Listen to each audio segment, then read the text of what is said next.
Bonjour, je ne sais pas pourquoi, mais j'ai toujours aimé la planète des singes, moi, mais je peux pas vous dire pourquoi. Ça doit être en moi.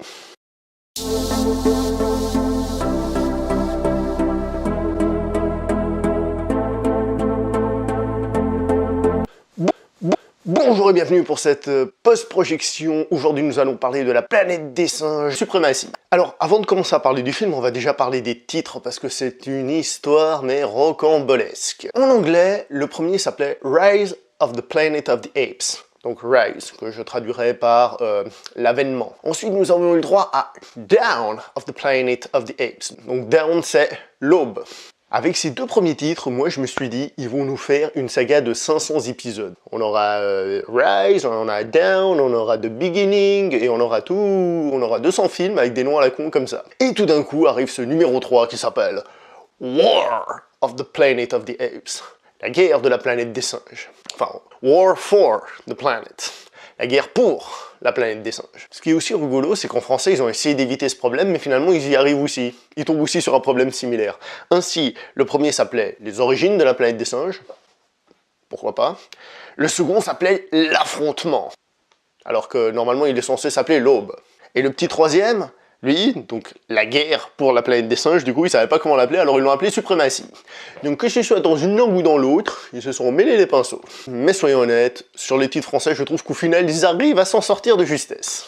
Comme d'habitude, je donne une note à ce film, et cette note sera 8 sur 10. Niveau réalisation, on reste sur les mêmes bases, puisque nous avons à nouveau Matt Reeves, qui était le réalisateur de l'épisode précédent, qui est de retour. Au niveau du casting, nous retrouvons encore une fois Andy Serkis dans le rôle de César, le chef des singes. Et nous avons Woody Harrelson dans L'ennemi juré des singes. La réalisation d'ailleurs est vraiment excellente. Il y a des plans vraiment de toute beauté et qui soulignent l'ampleur de ce que l'on voit, de ce qui se passe niveau scénario. Qui plus est, souligné par une musique vraiment excellente, qui sait parfois être un petit peu old school, avec des...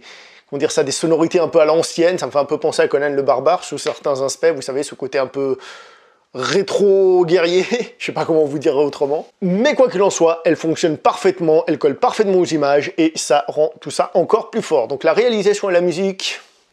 bien joué. Niveau effets spéciaux, inutile de dire que les singes sont encore et toujours hyper crédibles, d'une beauté magnifique, la motion capture donne des résultats vraiment exceptionnels, il n'y a pas à dire, visuellement c'est toujours aussi bluffant, moi je suis épaté par le résultat qu'on arrive à obtenir. C'était déjà le cas dans l'épisode précédent, mais c'est toujours bon de se le rappeler. Au niveau du scénario, le film reste vraiment sur la lancée des deux films précédents, à savoir que ce ne sont pas des films d'action pure, malgré le titre anglais qui pourrait faire croire à ça, War, la guerre pour la planète des singes, et certaines communications.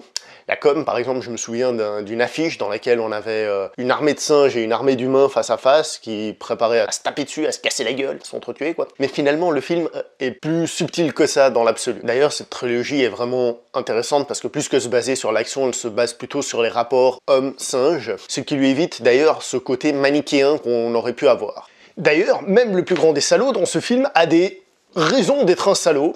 Il y a des singes qui travaillent avec les humains, il y a César qui se laisse, entre guillemets, peu à peu corrompre par l'esprit de Cobra. D'ailleurs, le scénario a une énorme qualité, c'est celui d'être imprévisible. Il est très difficile de prévoir ce qui va se passer, en tout cas au début. Il a cependant quelques défauts, comme par exemple le fait d'appuyer un petit peu trop certaines références, par exemple les références à Jésus-Christ, les références à la Seconde Guerre mondiale, ou encore les références à l'Exode, Moïse. Le scénario souffre aussi de quelques grosses incohérences assez graves, pour que moi j'arrive à les voir comme ça du premier coup d'œil, généralement c'est qu'elles sont assez grosses. Comme par exemple la scène au début du film, les humains envoient un commando composé de 3 ou 4 hommes, et va savoir pourquoi, dans ce commando, il y a le colonel des humains qui est dedans.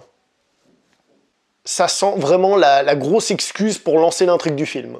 Précisons que le tout, à savoir la musique, plus la réalisation, plus le scénario, plus la qualité des effets spéciaux, donne des scènes de tension, des scènes dramatiques hallucinantes. Le film est très touchant, il est très bien fait à ce niveau-là, franchement...